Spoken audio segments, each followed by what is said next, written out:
ओम अज्ञानतिमिरान्धस्य ज्ञानञ्जनशलाकया चक्षुरुन्मिलितमेन तस्मै श्रीगुरुवे नमः। श्रीचैतन्यमनोभीष्टं स्थापितं येन भूतले स्वयं रूपकदा मह्यं ददाति स्वपदान्तिकं वन्देऽहं श्रीगुरु श्रीभूतपदकमलं श्रीगुरून् वैष्णवाचं श्रीरूपं साग्रजातं सगण रघुनाथान्वितं तं सजीवं साद्वैतं सावधूतं परिजनसहितं कृष्णचैतन्यदेवं श्री राधा कृष्ण पादान सगण ललिता श्री विशाखान्विताश्च अनर्पिच्चरिचिरात् करुणावतीर्णो कलौ समर्पित उन्नत उज्ज्वल रस स्वभक्ति श्रियं हरिपुरोट सुंदर गुत्कतम संदीपितम सदा हृदय कंदरे स्फुटव सचिनेन्द्रम संसार दुःख जलदोपतस्य कामा क्रोधादीन कर्म करे कबलीकृतस्य दुर्वासना निकटितस्य निराश्रियस्य चैतन्य चंद्रमं देहि पदावलंबं चैतन्य चंद्रमं हृदि कुंदं विकास्यं हृदयं विदेहि निजि चिंतन भृंगरंगे किंचापराधतिमिरनिविड्य विदूयं पादामृतं सदा पायत् दुर्गतं माम् आजानुलंबित भुजो कनकावदातो संकीर्तनेक पितरो कमलायताक्षो विश्वम्बरो द्विवरो युगधर्म पालो वंदे जगत्प्रियकरो करुणावतारो नमस्त्रैकाल सत्याय जगन्नाथाय सुताय च सवृत्याय सपुत्राय सकलत्राय ते नमः।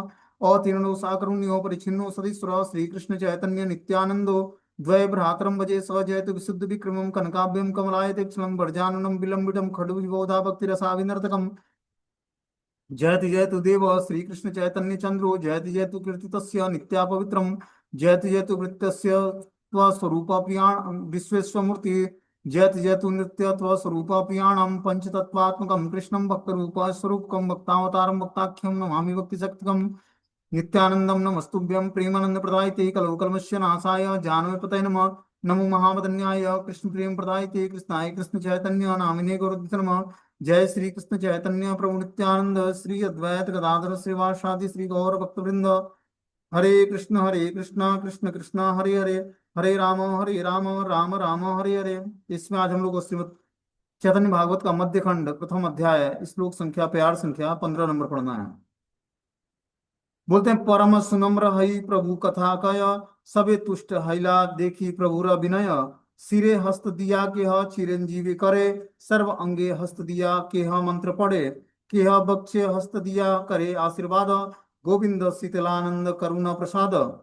परम विनम्र होकर प्रभु कभी अपनी यात्रा कथा का वर्णन कर रहे थे और उनके विनय को देखकर सभी प्रसन्न हो रहे थे। कोई प्रभु के मस्तक पर हाथ रखकर चिरंजीवी होने का आशीर्वाद देने लगा, कोई समस्त अंगों पर हाथ लगाकर मंत्र पढ़ने लगा, कोई वक्ष पर हाथ रखकर यह आशीर्वाद देने लगा कि गोविंद तुमको शांति और आनंद प्रदान करे। तो इस प्रकार महाप्रभु जब कहाँ से लौटते हैं, गयापुरी गया धाम से लौटते हैं तीर्थ से, तो गया तीर्थ से आने के बाद क्या करते हैं, बंधु बांधवों को बैठाकर और सबसे जो है हाल चाल पूछते पूछते हैं और उनको जो है गया तीर्थ की महिमा का गुणगान बताते हैं। गया तीर्थ की क्या महिमा है और उस तीर्थ में हमने क्या क्या किया, क्या क्या लीलाएं किया। तो इस तरह से जब उनके मुख से गया तीर्थ की महिमा का वर्णन सुनते हैं सारे नदिया नगर के लोग, उनके नित्य पार्षद सिद्ध, तो क्या करते हैं, यात्रा कथा का वर्णन कर रहे थे तो उनके विनय को देखकर सब बड़े प्रसन्न हुए। जो भी नदिया के निवासी थे, भगवान चैतन्य महाप्रभु के मुख से जो है उस गयापुरी की यात्रा की कथा का वर्णन सुनकर बड़े प्रसन्न हुए। कोई प्रभु के मस्तक पर हाथ रखकर उनको आशीर्वाद देता कि आप चिरंजीवी रहें, कोई उनके अंगों को हाथ लगाकर मंत्र पढ़ता, कोई वक्षस्थल पर हाथ रखकर आशीर्वाद देता कि गोविंद तुम्हें शांति और आनंद प्रदान करे। इस तरह से भगवान के मुख से गया धाम की महिमा को सुनकर बड़े प्रसन्न हुए सब नदियावासी। हईला आनंदमयी सची भाग्यवती पुत्र देखी हरि से ना जाने अच्छे कति लक्ष्मीरा जनक कुले आनंद उठिला पति मुख देखिया लक्ष्मीरा दुख गईला सकल वैष्णव गण हर्षि हईला देखिते वो से क्षणे केह गईला। पुत्र को देखकर भाग्यवती श्री शची देवी आनंदमय हो उठी और हर्ष से अपने सुध बुध खो बैठी। उनको यह भी ज्ञात नहीं रहा कि वे हैं कहाँ। श्री लक्ष्मी विष्णु प्रिया के जनक कुल में भी आनंद छा गया और पति का श्रीमुख देखकर विष्णु प्रिया का भी दुख विदुरित हो गया।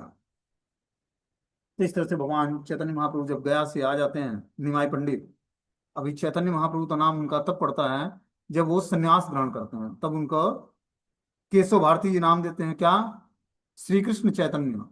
उससे पहले वो निमाई पंडित के नाम से जाने जाते थे क्योंकि संस्कृत पढ़ाया करते थे। ठीक है ना। तो अभी निमाई पंडित जो है पुत्र को देखकर भाग्यवती सची देवी आनंदमय हो उठी और हर्ष से अपनी सुध बुध खो बैठी। जब पुत्र लौट आता है गया से पिंडदान करके, पिता का श्राद्ध कर्म करके, तो सची देवी से मिलते हैं तो बड़े ही आनंदमय होती आनंद होती हैं और हर्ष से अपनी सुध बुध खो बैठती हैं। उनको यह भी ज्ञात नहीं रह जाता कि वे हैं कहाँ। विष्णु प्रिया के जनक कुल में भी आनंद छा गया और पति का श्रीमुख देखकर लक्ष्मी जी का भी दुख विदुरित हो गया। जो उनकी पत्नी थी विष्णु प्रिया माता, उनको भी अपने पति का मुख देखकर जो है सब कुछ दुख भूल गया। सभी वैष्णव वृंद भी हर्षित हो उठे। उसी समय उनके दर्शन के लिए कोई कोई वहां भी आ पहुंचे। सारे वैष्णव भी हर्ष के मारे महाप्रभु चैतन्य देव का दर्शन करने के लिए आ जाते हैं। सब कार्य करी प्रभु विनय संभास, विदाय दिले न सबे गेला निजवास। प्रभु ने सभी के साथ विनय पूर्वक संभाषण किया और सभी को विदा किया। सभी अपने अपने घर की ओर प्रस्थान कर गए। इस प्रकार भगवान ने सबके साथ विनय पूर्वक बातचीत किया सबको, और गया की महिमा के बारे में बताया और सभी को फिर विदा किया। सभी अपने अपने घर की तरफ प्रस्थान कर गए। विष्णु भक्त गुटी दुई चारी जन लैया, रह कथा कही बार बसीले न गिया। प्रभु बोले बंधु सब सुन कही कथा, कृष्ण न अपूर्व एहि देखलू न यथा यथा। गयार भीतर मात्र हईलाड़ प्रवेश, प्रथमे सुनीलाड़ मंगल विशेष। सहस्त्र सहस्त्र विप्र पढ़े वेद ध्वनि, देख देख विष्णु पादोदक तीर्थ खानी। तत्पश्चात श्री विष्णु के भक्तों को लेकर प्रभु गया धाम की गूढ़ बातों को बताने के लिए बैठ गए और कहने लगे कि हे बंधु बांधव सुनो, वहां जहां जहां पर मैंने श्री कृष्ण की अपूर्व महिमा का दर्शन किया उस बात को मैं तुमसे कह रहा हूँ कि गया तीर्थ में, जो गया तीर्थ में गूढ़ बातों को हमने देखा है। हे बंधु बांधव तुम लोग बैठो और श्री कृष्ण के अपूर्व महिमा का दर्शन करो बातों के माध्यम से। उस बात को मैं तुमसे कह रहा हूँ। गया में प्रवेश करते ही सर्वप्रथम मैंने जो विशेष मंगल देखा वह यह था कि सहस्त्र सहस्त्र विप्र वेद ध्वनि गा रहे थे। कोई कह रहा था कि देखो देखो यह विष्णु पादुदक तीर्थ है। तो गया तीर्थ में सब वेद ध्वनि मंत्र गा रहे। बोलते हैं कि जगत में दो प्रकार के लोग होते हैं, उनमें अधिकांशतः तो वे जो मायाग्रस्त लोग होते हैं, जो विषय भोगों की चेष्टा से विष्णु सेवा से उदासीन रहते हैं। उनके मात्र जीवन का उद्देश्य जो है विषय भोग होता है, वो भगवान विष्णु की सेवा से उदासीन होते हैं। दूसरी तरफ अल्पसंख्यक लोग ऐसे हैं जो वस्तुतः भगवान की सेवा में तत्पर रहते हैं। अल्पसंख्यक मतलब थोड़ी सी मात्रा में। ऐसे लोग जो हैं विष्णु सेवा में तत्पर होते हैं। उस श्रेणी के व्यक्ति ही वैष्णव या विष्णु भक्त के नाम से कथित होते हैं। उसी प्रकार के दो चार वैष्णव के निकट ही श्री गौर सुंदर ने निर्जन में हरि कथा आरंभ करी। अब जब गया से दीक्षा लेकर चले आते हैं तो चैतन्य महाप्रभु दो चार वैष्णव को बैठाते हैं और उन्हीं के सामने निर्जन स्थान में हरि कथा आरंभ करते हैं। कौन सी कथा? गया तीर्थ की महिमा। पूर्व कृष्ण एवे कैला गया आगमन, सही स्थाने रही प्रभु धोइला चरण। यार पादोदक लागी गंगार महत्व, सिरे धरी शिव जाने पादोदक तत्व। से चरण उदक प्रभावे से स्थान, जगते हईला पादोदक तीर्थ नाम। पहले जहां श्री कृष्ण ने गया में आगमन किया था उसी स्थान पर रहकर प्रभु ने अपने श्री चरणों को धोया था। इसके पादोदक के कारण गंगा का विशेष महत्व है। उसी पादोदक तत्व को जानने के कारण श्री शिव जी ने उस पर अपने मस्तक पर धारण किया था। उसी श्री चरणों के जल के प्रभाव से वह स्थान जगत में पादुदक तीर्थ के नाम से विख्यात हुआ।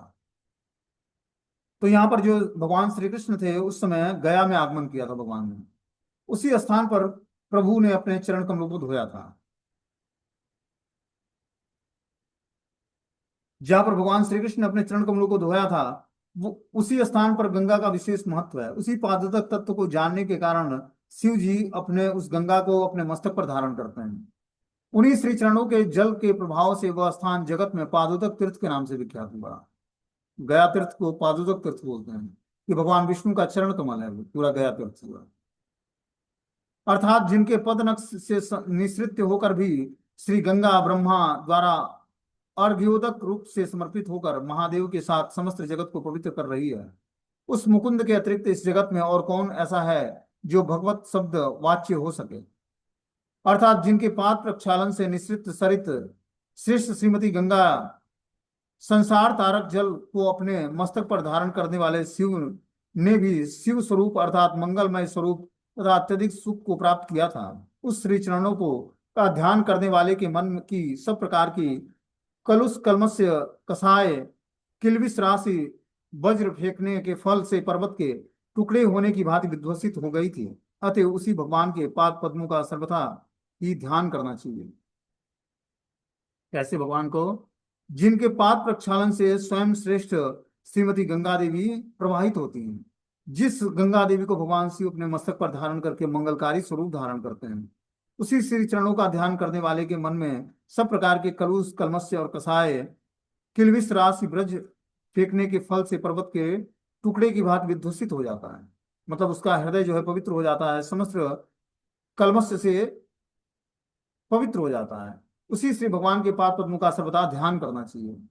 जिस पाद पद्मों से श्रीमती गंगा माता क्या करती हैं, नदी का स्वरूप धारण करके और जल के समान पूरे संसार को पवित्र करती हैं, जिसको भगवान शिव अपनी जटा में धारण करते हैं और मंगलकारी बन जाते हैं। बोलते हैं पाद पद्म तीर्थलैया प्रभु नाम आछेर छरय दुई कमल नयन शेषे प्रभु हई लेना बड़ असंबर कृष्ण बलि कांदिते लागिला बहुतर भरिला पुष्पेर वन महाप्रेम जले महाश्वास छाड़ी प्रभु कृष्ण कृष्ण बले कुल के पुड़ित हैला सर्व कलेवर स्थिर नहे प्रभु कंप भरे थर थर। श्री पाद पद्म तीर्थ का नाम लेने मात्र से ही प्रभु में अपूर्व प्रेम विकार के कारण उनके दोनों कमल नेत्रों से झरझर अश्रु प्रवाहित होने लगते। कोई उनके सामने इस तीर्थ का नाम लेता, किस तीर्थ का? गया तीर्थ का। इसको पाद पद्म तीर्थ कहते हैं क्योंकि भगवान विष्णु के चरण कमल वहां पर विराजमान है। यहीं पर भगवान श्री कृष्ण ने अपने चरण कमलों को धोया था, इसके लिए इस गया तीर्थ को पाद पद्म तीर्थ बोलते हैं। इसका नाम लेने से प्रभु में अपूर्व प्रेम विकार उत्पन्न होता और दोनों कमल नेत्रों से झरझर अश्रु प्रवाहित होने लगता। अंत में प्रभु जब धैर्य धारण करने में नितांत असमर्थ हो गए, तब कृष्ण कृष्ण कहते हुए बहुत क्रंदन करने लगे। जब रोते रोते धैर्य धारण करने में नितांत असमर्थ हो गए भगवान चैतन्य महाप्रभु, तब कृष्ण कृष्ण कह करके और क्रंदन करने लगते हैं। आंखों से बहते महाप्रेम जल से पुष्पों का वन भी भर गया। प्रभु महाश्वास के साथ कृष्ण कृष्ण पुकारने लगे, साथ ही साथ समस्त शरीर भी आनंद से परिपूर्ण हो गया और वे स्थिर न रहकर थर थर कांपने लगे। इस तरह से महाप्रभु के अंदर कृष्ण पुकारने के कारण सात्विक विकार उत्पन्न होने लगता और सारे शरीर में आनंद के लक्षण प्रकट होने लगते, शरीर में कंपन उत्पन्न होने लगता और रोंगटे खड़े हो जाते और नेत्रों से जल बहने लगता। इस तरह से भगवान असमर्थ हो जाते और कृष्ण कृष्ण का उच्चारण करते।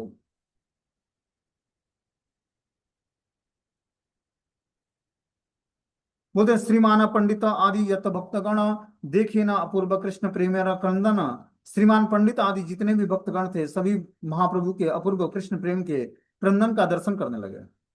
जब महाप्रभु चैतन्य देव को महाभाव स्वरूप प्राप्त होता, महाप्रभु जब नाम कृष्ण का उच्चारण करते तो उनके अंदर जब सात्विक विकार उत्पन्न होता, सात्विक विकार, तो हड्डियों हड्डियों के ज्वाइंट खुल जाते हैं, जो हड्डियां ज्वाइंट हैं वो खुल जाते हैं और क्या होता, नेत्रों से जल बहने लगता और रोंगटे खड़े हो जाते, शरीर में उन्माद प्रकट होता, मुंह से झाग आने लगता, नेत्र जहां तहां स्तब्ध हो जाते। ये अष्ट सात्विक विकार महाप्रभु के अंदर उत्पन्न होते। जैसे व्यक्ति, जैसे मृगी के लक्षण प्रकट होते हैं, व्यक्ति मूर्छा प्राप्त कर लेता है, उस तरह मूर्छित हो जाते हैं।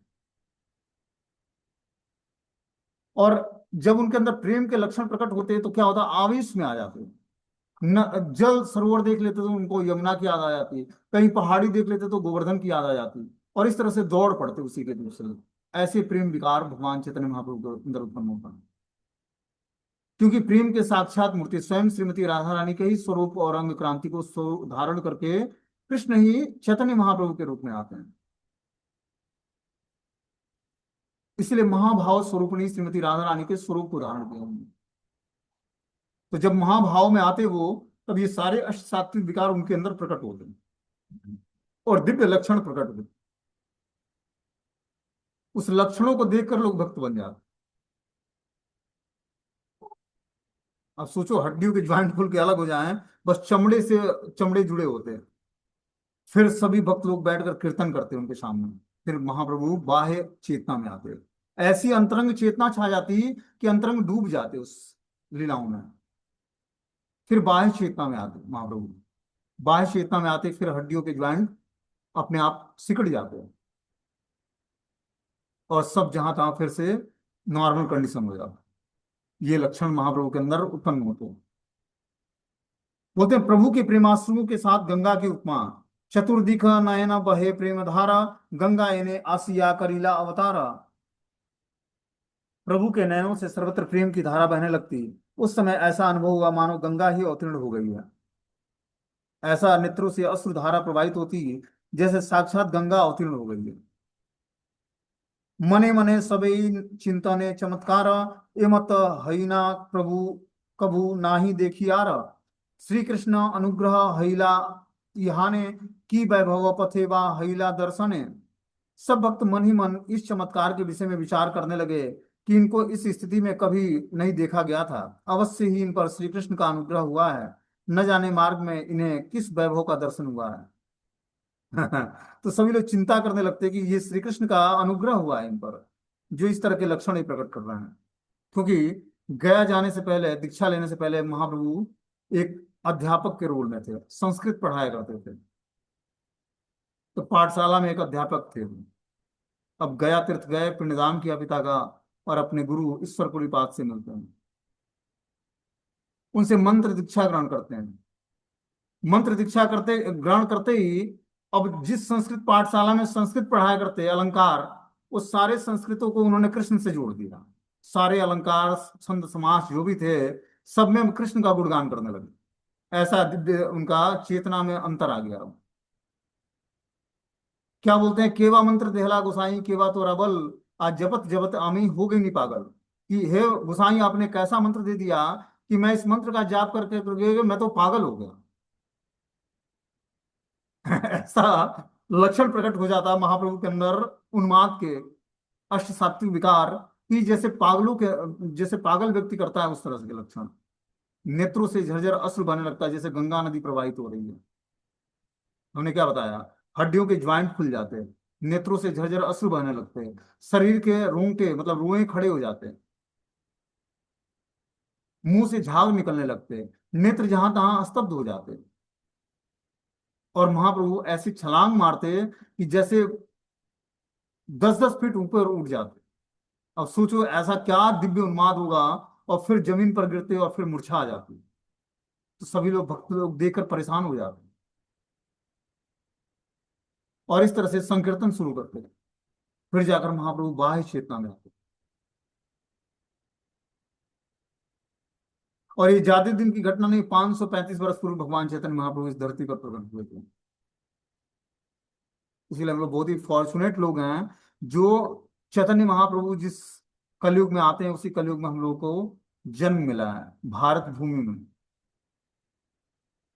तो हमें क्या करना है, महाप्रभु के द्वारा जो शिक्षाएं प्रदान की गई हैं, जो लीलाएं की गई हैं, उनका हम कुछ अंश भी प्राप्त करने की उनसे प्रार्थना करेंगे, तो हमारे अंदर भी भगवान की शुद्ध भक्ति प्राप्त हो जाएगी। इसलिए इस कलयुग में भगवान गौर और नित्यानंद की शरण ग्रहण करनी है, चैतन्य और नित्यानंद प्रभु को, जो कि स्वयं साक्षात राधा कृष्ण के मिलित रूप हैं, और बलराम जी ही नित्यानंद प्रभु के रूप में आते हैं। बोलते हैं, बाह्य दृष्टि प्रभु हईला कत क्षणे, से प्रभु संभाषा करीला सबा सने। प्रभु कहे बंधु सब आजी घरे यहाँ, काली यथा बलि तथा आशीबार चाह। तोमा सभा सहित निवृत्त एक स्थाने, मोर दुख सकल सकल करीब निवेदने। कुछ ही क्षणों में प्रभु की बाह्य दशा लौट आई। तब अनंत अंत में प्रभु ने सभी के साथ संभाषण किया। वे कहने लगे कि हे बंधुओं, आप सब आज तो घर लौट जाओ, कल जहां आने के लिए कहूं वहां आ जाना। तुम सबके साथ एक निर्जन स्थान पर जाकर अपना सारा दुख मैं निवेदन करूंगा। इस तरह से महाप्रभु बता रहे हैं कि हे बंधु बांधो, क्षण भर में प्रभु बाह्य दशा में लौट आते हैं, बाहरी दशा में। तब अंत में प्रभु ने सभी के साथ संभाषण किया, सबके साथ बातचीत किया, जितने भी वैष्णव वहां पर इकट्ठे थे। वे कहने लगे, हे बंधु बांधव, आप सब अभी घर लौट जाओ, कल जहां मैं आने के लिए बोलूंगा वहां पर तुम लोग एक निर्जन स्थान में आना, और मैं अपना सारा दुख तुम लोग से निवेदन करूंगा। तुम सबों को साथ लेकर एक बहिरंग जनहीन स्थान पर अपने कृष्ण विरह दुख की बात मैं कहूंगा तुमसे। कि महाप्रभु को जो कृष्ण विरह में जो दुख था भगवान के लिए, उस कृष्ण विरह दुख को मैं कहीं ऐसे स्थान पर जहां साधारण लोग ना हो, भौतिकतावादी लोग ना हो, ऐसे स्थान को खोज कर मैं वहां पर आप लोगों के साथ इन सब विषयों में चर्चाएं करेंगे। बहिरंग लोगों में कोई भी मेरे कृष्ण विरह दुख की बात नहीं समझ पाएगा। इसलिए मैं तुम्हारी जैसे अंतरंग भक्तों के निकट ही अपने कृष्ण विरह के आर्त हृदय का गुप्त द्वार उद्घाटित करके कृष्ण विरह वेदना निवेदित करूंगा। इस तरह से महाप्रभु ने क्या किया, अपने उस अंतरंग भक्तों को कृष्ण विरह के आर्त हृदय को के दुख को बताने के लिए एक गुप्त जगह के लिए उन्होंने निवेदन किया कि आप लोग किसी गुप्त जगह पर आना, जहां पर इस भौतिकतावादी लोग ना हो। वहां पर मैं आप लोगों को अपने विरह के वेदना में जो उत्पन्न कष्ट है उसको मैं कह सुनाऊंगा। काली सबे शुक्लांबर ब्रह्मचारी घरे, तुम आर सदा शिव आसिय सत्वरे। श्री शुक्लांबर ब्रह्मचारी के घर पर तुम और सदाशिव कल जल्दी चले आना। यहाँ पर तुम ही शब्द वचनांत रूप में गृहीत होने पर श्री पंडित को भी समझा गया है। संभाषा करिया सबे करीला विदाय, यथा कार्य रही लेना विश्वम्भर राय। इस प्रकार सबके साथ वार्तालाप करने के पश्चात प्रभु श्री विश्वम्भर ने सबको विदा किया और फिर से अपने निर्धारित कार्य में निमग्न हो गए। इस तरह से महाप्रभु सारे लोगों को क्या करते हैं, विदा करते हैं अपने घर से अभी, और अपने निर्धारित कार्यों में अपने को नियोजित कर लेते हैं। निरवधि कृष्ण आवेश प्रभुर शरीरे, महाविरक्तिर प्राय व्यवहार करे। निरंतर कृष्ण आवेश में रहने लगे और महाविरक्त की भांति व्यवहार करने लगे। गया से लौटने के बाद, दीक्षा लेने के बाद हमेशा निरंतर कृष्ण आवेश में रहते महाप्रभु, और महाविरक्त की भांति व्यवहार करते हैं। इससे पहले वो पारिवारिक जीवन में थे, दीक्षा लेने के बाद भी और दीक्षा लेने के पहले भी। लेकिन अब धीरे धीरे उनके अंदर विरक्ति के लक्षण उत्पन्न होने लगे, क्योंकि गुरु बड़े एलिवेटेड थे उनके। तो जैसे गुरु से हम दीक्षा लेते हैं वैसे ही हमारे हृदय का की स्थिति धीरे धीरे परिवर्तित हो जाती है। बस उनके द्वारा दिए हुए शब्दों को हम अच्छे तरीके से अपने जीवन में मेंटेन करें, हमारा पूरा जीवन पवित्र हो जाएगा और बहुत ही मंगलकारी हो जाएगा। तो इसलिए जैसे गुरु से हम दीक्षा लेते हैं वैसे ही हमारे हृदय की स्थिति धीरे धीरे पवित्र होती है, सब कुछ फेवरेबल हो जाता है, सब कुछ मंगलकारी हो जाता है, और धीरे धीरे हमारा आनंद बढ़ने लगता है। होता क्या है कि दीक्षा विधान के माध्यम से जब हम गुरु से जुड़ते हैं तो जो उनके शुभ फल हैं, शुभ लक्षण हैं, शुभ दृष्टि है, शुभत्व है, उनका पवित्रता है, वो सब अपने अंदर भी आने लगता है धीरे धीरे। क्योंकि जैसे मान लो कि जब माता पिता के गर्भ से जीवात्मा का जन्म होता है तो वो शुक्र जन्म कहलाता है। उस जन्म में जो माता पिता के लक्षण होते हैं, जो कर्म होते हैं, जो ब्लड रिलेशनशिप होता है, उससे जीवात्मा प्रभावित होता है। माता पिता भक्त नहीं है, उनके अंदर कोई शुभ लक्षण नहीं है, या फिर जो है अनवांटेड कार्य करते हैं, तो उससे जीवात्मा भी प्रभावित होता है, बच्चे भी उससे प्रभावित होते हैं। लेकिन जब वही जीवात्मा किसी प्रमाणिक गुरु से प्रमाणिक संप्रदाय में दीक्षा प्राप्त करता है तो उसका गोत्र चेंज हो जाता है। क्या गोत्र होता है? अच्युत गोत्रम। अच्युत गोत्र भगवान श्री कृष्ण का गोत्र है। जब वो प्रमाणिक गुरु स्वीकार कर लिया, उनसे दीक्षा स्वीकार कर लिया, तो उसका गोत्र बदल गया। गोत्र बदलने के साथ साथ उसके अंदर उसकी उसकी आध्यात्मिक चेतना जागृत होने के लक्षण उसके अंदर धीरे धीरे प्रकट होंगे। उसको क्या करना पड़ेगा? अपने आध्यात्मिक गुरु के आदेश का एज इट इज पालन करना पड़ेगा। वो एज इट इज पालन करने करने लगेगा, शुद्ध भक्ति को प्राप्त करेगा, तो अब उस पर कुल परंपरा के नियम लागू नहीं होंगे। अब उसका एक आध्यात्मिक परंपरा जो है, जो गुरु शिष्य वैष्णव परंपरा है, उसके नियम उस पर लागू होंगे। क्योंकि ये जन्म जो है सावित्र जन्म कहलाता है। जो हमने हरि नाम दीक्षा प्रदान किया, किसी गुरु से दीक्षा स्वीकार किया, वो जन्म सावित्र जन्म कहलाता है। जो माता पिता के संसर्ग से जो जन्म होता है वो शुक्र जन्म कहलाता है। तो शुक्र जन्म में हम बहुत सारे अनवांटेड लक्षणों को स्वीकार करते हैं, क्योंकि माता पिता के लक्षण जो हैं शुभ नहीं होते हैं। जब संतति गर्भ में आता है तो क्या होता है? आपस में माता पिता का संसर्ग जो होता है हवस या वासनाओं के तहत होता है, इसलिए बच्चों के अंदर भी वो लक्षण प्रकट होते हैं। लेकिन जब वही गर्भाधान संस्कार के माध्यम से जब बच्चे माता के गर्भ में आते हैं, तो संस्कार होने के कारण अब उसका नियम क्या है कि पुरुष और स्त्री दोनों ही 50 माला करें। और फिर वो जब आपस में संबंध बनाएंगे तो माता के गर्भ में जो रे आएगा वो भगवान का किरण होगा, और वो जब बच्चा जन्म लेगा हो तो पूरे वातावरण को शांत और पवित्र कर देगा। घर में यथा तथा खुशहाली फैल जाएगी। तो इस तरह से हमें इन संस्कारों का पालन करना चाहिए। महाप्रभु जब थे इस धराधाम पर तो उन्होंने जो वैदिक कर्मकांड के नियम हैं, संस्कार जो फॉलो करने होते हैं, 16 प्रकार के संस्कार गृहस्थ आश्रम में करने होते हैं, उस संस्कारों को उन्होंने परहेज नहीं किया, उसको रोका नहीं, बोला कि इसको निश्चित रूप से पालन करना चाहिए। 16 संस्कारों में 10 संस्कार बहुत ही महत्वपूर्ण है। उस 10 संस्कारों को तो अवश्य ही करना चाहिए, जिसमें पहला है गर्भधान संस्कार। इस संतति पैदा करने के लिए विवाह संस्कार होता है।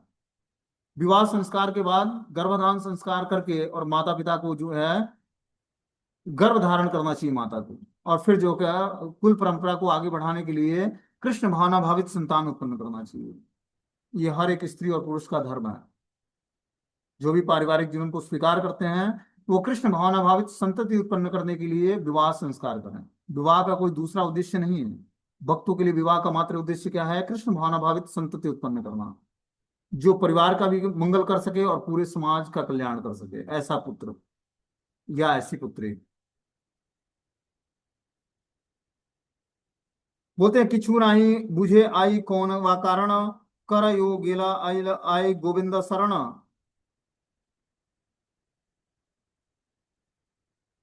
बोलते हैं निरवधि कृष्ण वेश प्रभुर शरीर, महाविरक्तिर प्राय व्यवहार करे। निरंतर कृष्ण आवेश में रहने लगे और महाविरक्त की भांति व्यवहार करने लगे। प्रभु में से विग्रह में सर्व क्षण अधिरूढ़ महाभाव में कृष्ण प्रेम का अधिष्ठान लक्षित होने लगा।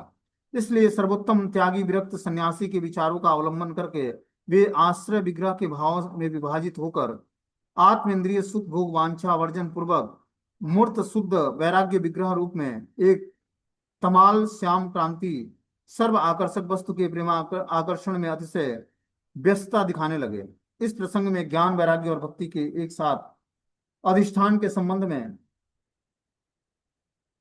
बताया गया है कि भक्ति परासानुभव विरक्ति अन्यत्र तेषां त्रि एक काल प्रपन्न मानस्य यथा अस्नत सयु तुष्टि पुष्टि शुद्ध योप अनुघासम।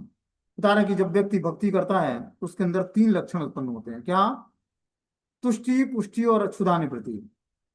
भक्ति करके उसको तुष्टि मिलती है। तुष्टि मतलब संतुष्टि मिलती है, सेटिस्फेक्शन मिलता है। पुष्टि मतलब पौष्टिकता मिलती है।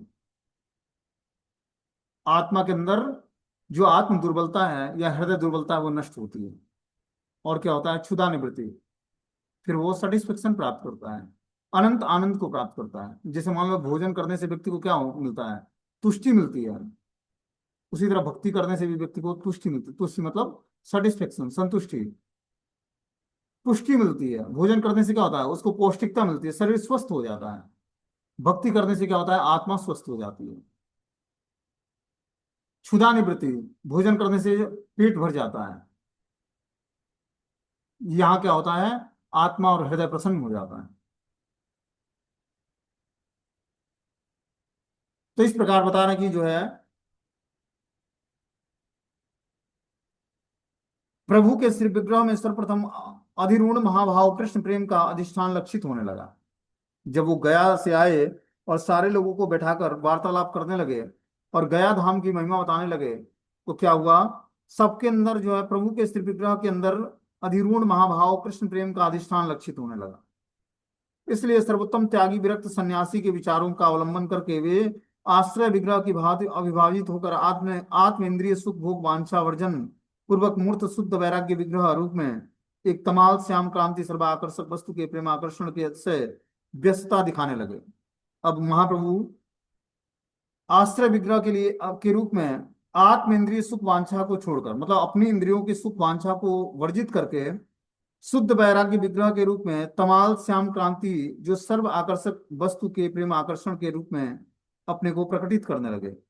इस प्रसंग में ज्ञान वैराग्य और भक्ति के एक साथ अधिष्ठान के संबंध में बताया गया कि जब व्यक्ति ज्ञान और वैराग्य और भक्ति जब हृदय में प्रकट होती है तो उसके साथ साथ ज्ञान और वैराग्य आता है, क्योंकि भक्ति के 2 पुत्र हैं, ज्ञान और वैराग्य। और जब ज्ञान और वैराग्य लुप्त होता है तो क्या होता है? उसके अंदर धीरे धीरे जो है ज्ञान और वैराग्य के लुप्त होने से धीरे धीरे भगवान से प्रेम प्रकट होता है। बोलते हैं बुझित ना पारे आई पुत्रेर चरित्र, तथापि यह पुत्र देखी महा आनंदित। कृष्ण कृष्ण बलि प्रभु करय क्रंदन, आई देखे अश्रु जले भरिला अंगन। कोथा कृष्ण बलय ठाकुर, बलिते बलिते प्रेम बाड़ाय प्रचुर। श्री सची माता के पुत्र के आचरण को समझ नहीं पा रही थी, तथापि पुत्र को देखकर परम आनंदित थी। प्रभु कृष्ण कृष्ण कहते हुए क्रंदन कर रहे थे और माता देख रही थी कि अश्रु जल से समस्त आंगन भर गया है। प्रभु कृष्ण कहाँ हैं, कृष्ण कहाँ हैं, ऐसा पुकार रहे थे। और पुकारते पुकारते उनका प्रेम बढ़ता ही जा रहा था। अब देखो, ये स्थिति महाप्रभु की थी दीक्षा लेने के बाद। दीक्षा लेने से पहले वो क्या करते, अलग अलग जगहों पर भ्रमण करते और सारे ब्राह्मण बालकों को इकट्ठा करके संस्कृत व्याकरण पढ़ाया करते। अब ये नया लक्षण सारे नदिया वालों ने देखा कि भाई ये क्या हो गया अचानक। श्री सची माता जो थी, महाप्रभु की माता, वो इस आचरण को समझ नहीं पा रही थी कि ऐसा कैसे हो गया। पुत्र को देखकर परम आनंदित होती। प्रभु कभी कभी कृष्ण कृष्ण कहते हुए क्रंदन कर रहे थे और माता देख रही थी कि अश्रु जल से समस्त आंगन भर गया है। इतना भगवान के आंखों से अश्रु निकला था कृष्ण प्रेम के कारण। देखो, आदमी दो तरीके से रोता है, या तो उसको बहुत ही कष्ट होता है तब वो रोता है, और नहीं तो प्रेम में रोता है। प्रेम के कारण जो रोना होता है वो जो अश्रु प्रवाहित होता है वो शांत होता है, क्या होता है, ठंडा होता है। और जो कष्ट में रोया जाता है वो ब्लड ही गर्म, वो अश्रु के रूप में प्रवाहित होकर निकलती है। पहले हमने देखा है कि जब क्या होता था, जब लड़कियों की विदाई होती होती थी तो वो माता पिता को पकड़ के रोते थे। तो वो जो रोना होता था, क्या होता था, वो जो रोना होता था वो आनंदित होकर रोना नहीं होता, वो शोकग्रस्त होकर रोना होता था। लेकिन जो आनंद में रोना होता था वो रोती तो अब दूसरे, जहां वो सीमा पार किया वहां फिर हंसना बोलना और जाना शुरू हो गया, मतलब मस्त हो गया। लेकिन जब तक घर में थे तब तक माता पिता भाई बहनों को पकड़ के रोना शुरू किया। और जैसे ही बॉर्डर पार किया, घर को भी अपने ससुराल पक्ष, वैसे ही सब कुछ भूल गए, कौन माता पिता कौन भाई बहन। लेकिन जो इस तरह का रोना भगवान के प्रेम के कारण, वो बता रहे हैं कि परम आनंदित होकर जो भगवान कृष्ण कृष्ण के रूप में क्रंदन करते, चैतन्य महाप्रभु कृष्ण कृष्ण कहते हुए, माता देख रही थी कि अश्रु जल से समस्त आंगन भर गया भगवान का। इतना भगवान रोए थे कृष्ण प्रेम में। प्रभु कृष्ण कहाँ है, कृष्ण कहाँ है, ऐसा पुकार करते और पुकारते पुकारते उनका प्रेम बढ़ता ही जा रहा था। जैसे जैसे कृष्ण नाम उच्चारण करते, वैसे वैसे महाप्रभु में प्रेम के लक्षण बढ़ते जाते। किछु नाही बुझे आई कौन बा कारण, करा योड़े गेला आयला गोविंद शरण। कुछ भी ना समझने के कारण श्री सची माता हाथों को जोड़कर श्री गोविंद की शरण में आ गई। अब सची माता को कुछ समझ नहीं आता ये क्या हो रहा है। ऐसा तो लक्षण उन्होंने अपने बच्चे के अंदर देखा नहीं था कभी। क्योंकि जो आदि लीला हमने बताया उसमें महाप्रभु ने शुरुआत में एक आध अध्याय में, भगवान जब चैतन्य महाप्रभु प्रकट हुए तब नदिया वासियों ने संकीर्तन किया और गंगा स्नान किया। उसके बाद तो महाप्रभु ने वो अपने लक्षण छिपा लिए।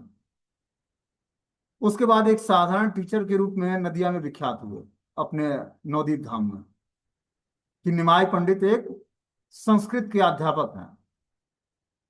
और यहाँ तक कि जब उनकी शास्त्रार्थ होती है, वो जो कश्मीरी पंडित आया था, केशव कश्मीरी, तो वो भी संस्कृत के आधार पर ही हुई, भक्ति के आधार पर नहीं हुई। लेकिन चैतन्य महाप्रभु ने अपने जो उनका भावावेश था या भगवान के जो लक्षण थे उसको छिपाए रखे वहां भी। वो तो सरस्वती माता ने उद्घाटित किया कि तुम जिससे शास्त्रार्थ करने जा रहा हो ये साक्षात परम ब्रह्म भगवान श्री कृष्ण ही है। तो इस तरह से बता रहे हैं कि अब जब दीक्षा लेने के बाद आते हैं तो सची माता अपने पुत्र के इस आचरण को जान नहीं पा रही थी कि ये क्या कर रहा है हमारा बेटा। पूरा आंगन देखते हैं कि जल से भरा हुआ है और कृष्ण कहाँ है और कृष्ण कहाँ है ये पुकार रहा है। ऐसा पुकार रहे थे, पुकारते पुकारते उनका प्रेम बढ़ता जा रहा था। कुछ कुछ भी समझने के कारण, कुछ ना समझने के कारण सची माता हाथों को जोड़कर श्री गोविंद की शरण में आ गई। अब वो घर के मंदिर में जो जहाँ पर भगवान गोविंद उपस्थित थे चतुर्भुज नारायण के रूप में, उनके सामने आकर प्रार्थनाएं करने लगती हैं। आरंभिला महाप्रभु आपन प्रकाश, अनंत ब्रह्मांडमय हैला उल्लास। बोलते हैं श्रीमन महाप्रभु ने अपने को प्रकाश करना आरंभ कर दिया, जिससे अनंत ब्रह्मांड उल्लासित हो उठा। अब ये जो भगवान चैतन्य महाप्रभु की लीलाएं हैं, यहाँ से ये भक्ति से सराबोर लीलाएं हैं। क्योंकि अब महाप्रभु दीक्षा ले लेते हैं, फिर जाकर जो है अपनी प्रचार कार्य शुरू करते हैं, फिर जो कि संन्यास ग्रहण करते हैं। संन्यास ग्रहण करने की तक की लीलाएं जो है मध्य लीला में है। उसके बाद तो महाप्रभु जब संन्यास ग्रहण कर लेते हैं तो पूरे भारत में भ्रमण करते हैं। तो आदि लीला तो जो थी भगवान की चैतन्य महाप्रभु की बाल लीलाएं थी वो अलग ही मधुर से भरी हुई थी। जो ये मध्य लीला है, इसमें महाप्रभु अब दीक्षा लेने के बाद जो लीलाएं संपन्न करते हैं उसका वर्णन है।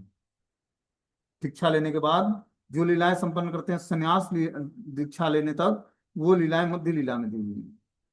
और अंत लीला में संन्यास ग्रहण करने के बाद 18 सालों तक जगन्नाथपुरी में रहते हैं। जीवन के अंतिम भगवान चैतन्य महाप्रभु 48 वर्ष तक इस धराधाम पर रहे। 24 वर्ष तक उन्होंने बाल्यकाल और गृहस्थ आश्रम में रहे, और 24 वर्ष विरक्त आश्रम में रहे। संन्यास ग्रहण करने के बाद 6 साल उन्होंने पूरे भारत में भ्रमण किया। वृंदावन, पुरी धाम, दक्षिण भारत की यात्रा करके बहुत सारे भक्तों पर कृपा किया उन्होंने, अपने नित्य सिद्ध पार्षदों पर। और फिर जाकर 18 सालों तक जगन्नाथपुरी में भगवान चैतन्य महाप्रभु रहे, वहां लीलाएं संपन्न की। उन लीलाओं को हम लोग धीरे धीरे पढ़ेंगे।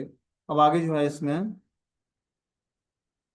48वां श्लोक है, इसको हम लोग कल सुनेंगे। हरे कृष्ण। तो क्वेश्चन है तो आप लोग पूछ सकते हो, नहीं तो मीटिंग क्लोज हो जाएगा, 2 मिनट बचा है।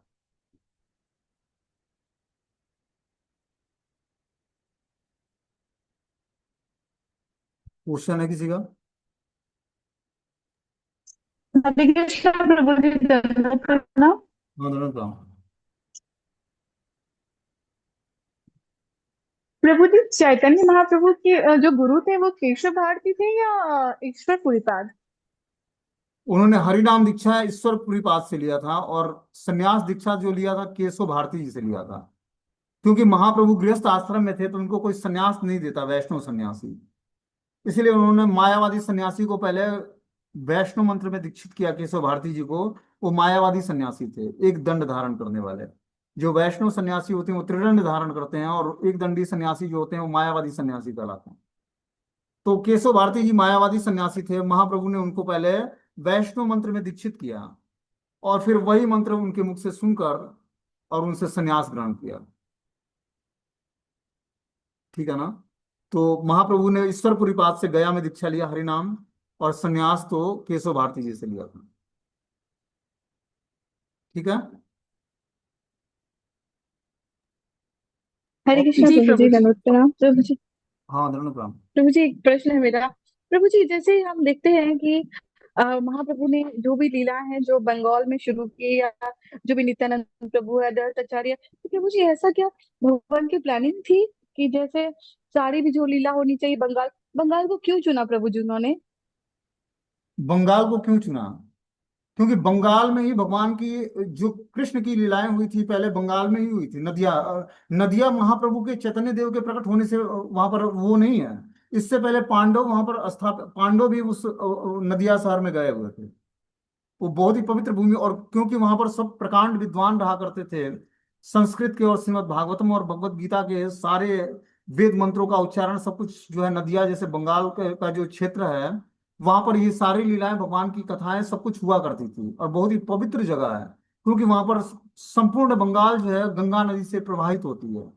और बहुत ही, आप लोग तो पता नहीं गए हो कि नहीं गए हो, नदिया शहर जो है, मायापुर धाम जो है, बहुत ही पवित्र जगह है। जिस तरह ब्रज धाम वृंदावन में भगवान श्री कृष्ण के कड़कड़ में वास करते हैं, उसी तरह नदिया जो शहर है मायापुर, वो भी भगवान चैतन्य महाप्रभु से प्रकट होने से पहले वहां पर पांडव और अनेक ऋषि महात्मा